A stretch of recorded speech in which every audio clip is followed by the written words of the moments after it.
I was offering to, double the amount of overtime to fill these details. I was essentially saying, money, I'll find the money, but we need these things filled.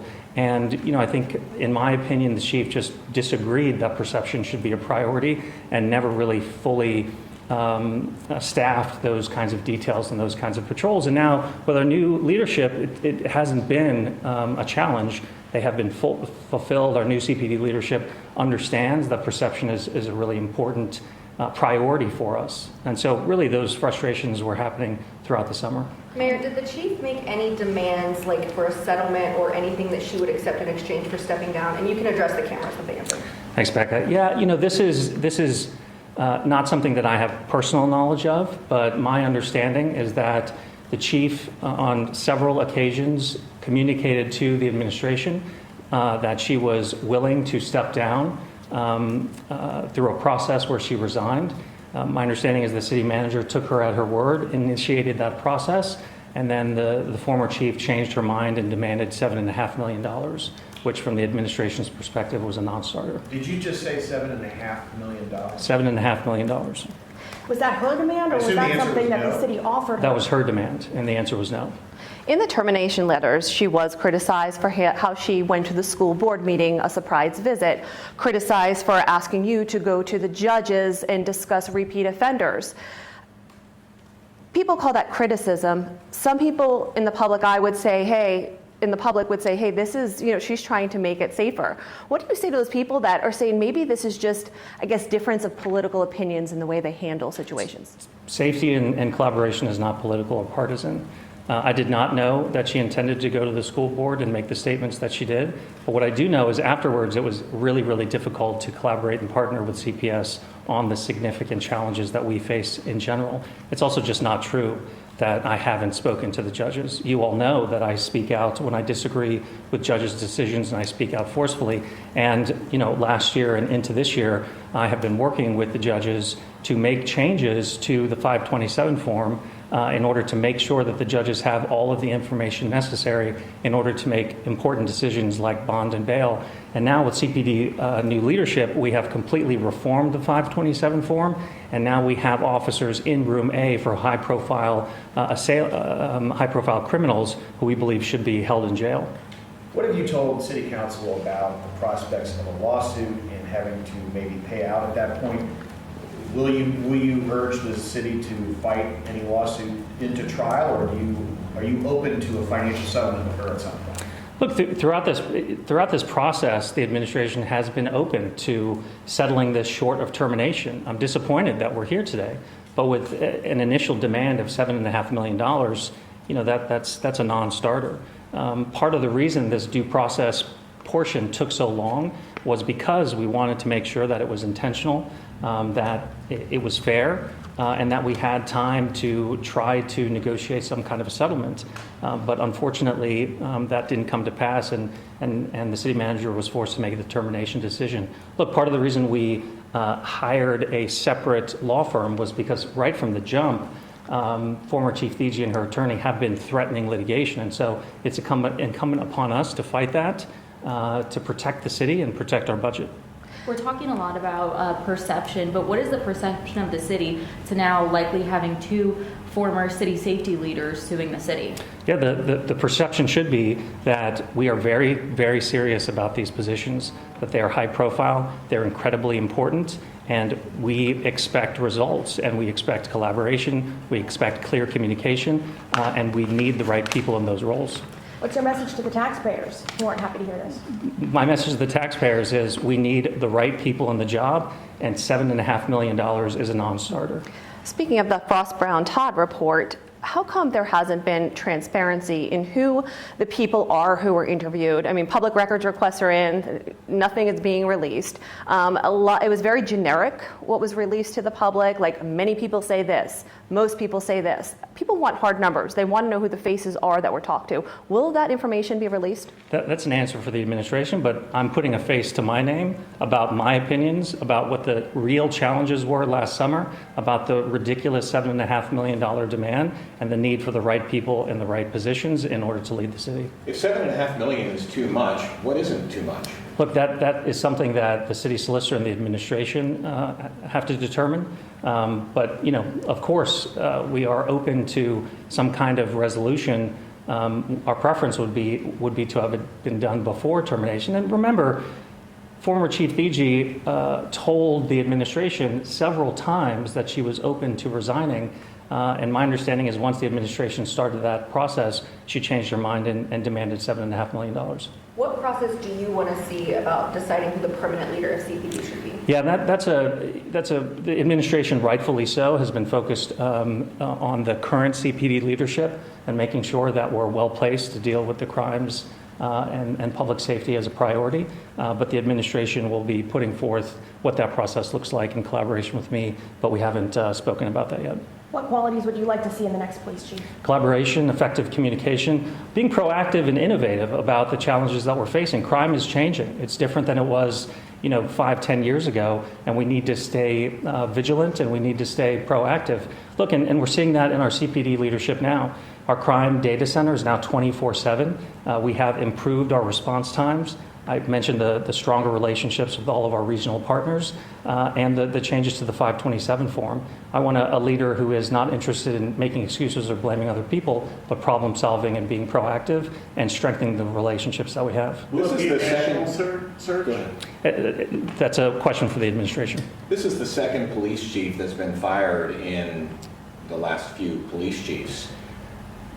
Do you think that people are concerned that it's a hiring decision that is not being done properly? If this is the second police chief that is being fired, maybe it's the hiring that's the problem. Yeah, look, I think it's really hard to, for a high-profile position with a lot of expectations and a lot of scrutiny, it's a challenging job for sure. And so, I think the process for hiring is something that we should consider for sure. Mayor, the FOP loved the old system of you take a test and that's the person that becomes the police chief. What do you think of that idea? I think going back to a pre-collaborative collaborative agreement process for our police chief would be taking our city back to a time that we don't want to go back to.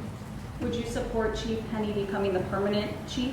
Look, the current CPD leadership has my full support, but ultimately that's a decision for the city administration and a process that they'll put out. You said that the last chief, Chief Theetge, had your full support as well through the summer. Yeah. I mean, look, the press was asking me every week about whether or not she had my full support. So that's a pretty good indication that the community and the public was not happy with our proactive techniques. It was important for me to give her that support publicly and privately, even though we were facing challenges. But at a certain point, I was very clear with all of you that all options should be on the table. And throughout that time, I was communicating with the administration and with the police chief about my frustrations, particularly about lack of staffing for visibility, our walking patrols, our details, and our bike patrols. When did that become apparent? When were you dissatisfied with the walking patrol? Was there a specific event or? Just throughout the summer, we were getting reports from the administration that they weren't being filled. So, throughout the summer, I was frustrated with that because, publicly the chief was saying she supported the plan, but actually fulfilling the plan was a separate story. Mayor, I know there were a stream of business leaders coming in here to talk to you last summer. What was their feedback on the police chief, apart from the FBT report? What did they tell you and what was your reaction? I won't get into any specifics about their opinions on the police chief, but they were frustrated with a lack of visibility, with a lack of engagement from the police officers that were there, with a lack of enforcement in general. And, council has taken great strides, particularly on the enforcement front, making changes to the transit center to prevent loitering and protect our bus riders by giving our CPD professionals all the resources that they need. Several times the former chief has said exactly that we've always given her the dollars and the support that she needed, and so we will continue to do that. This is the first time that we have seen the city talk about its displeasure. This letter from the city manager gives umpteen different examples of why it was displeased. One of them was a lack of communication. if this is the first time we're hearing about all these things, is it the chief that has a lack of communication, or is it the city that has a lack of communication? Well, her side has been talking to you throughout, and a lot of the things they have been saying, in my opinion, are not true. It's important, despite how difficult that is for me, because I think you all know I enjoy speaking to you and I want to get our message out there. It was really important, given the very early and aggressive threats for litigation, and also to respect the process that the investigation found and was made public, that this final determination after the hearing was found and made public. We communicated that as effectively and as clearly as possible. But this is also a process, and by me communicating more and getting into the fray with a back and forth would only politicize it, and that was something I was trying to avoid doing. Reading the letter, it seems like the displeasure started this summer when Cincinnati made unwanted national news. What would you say to those people who keep saying she is just the scapegoat because Cincinnati got a black eye and someone has to take the fall? You know, look, after that incident, I took full responsibility. I said I didn't do enough to respond more quickly and more vocally, and that I would learn from that. And that is true. There is no scapegoating here. This is not based on one specific incident.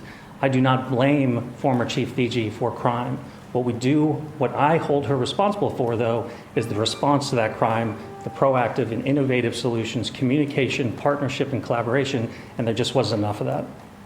There's currently a movement to take some of the power away from the city manager in firing city staff.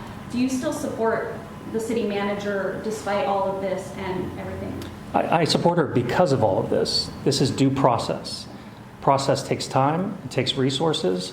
By politicizing this decision, by putting it to council, that will only drag these kinds of decisions out and make them even more political and undermine the real significant reforms that make us a national model for solving policing by undermining the collaborative agreement. Okay. Great. Thank Thanks, you. guys. Thank you for your time. Okay, you've been watching Mayor Pureval responding to Terry Theetge being fired by the city manager just a few hours ago. A lot of things coming out. He was being peppered by quite a few questions, but one big thing that did come out was Theetge wanting to step down, being offered the ability to step down. Then he saying, and the city manager in her letter this morning saying she backtracked on that, turning around and demanding $7.5 million from the city. The mayor saying that is a non-starter.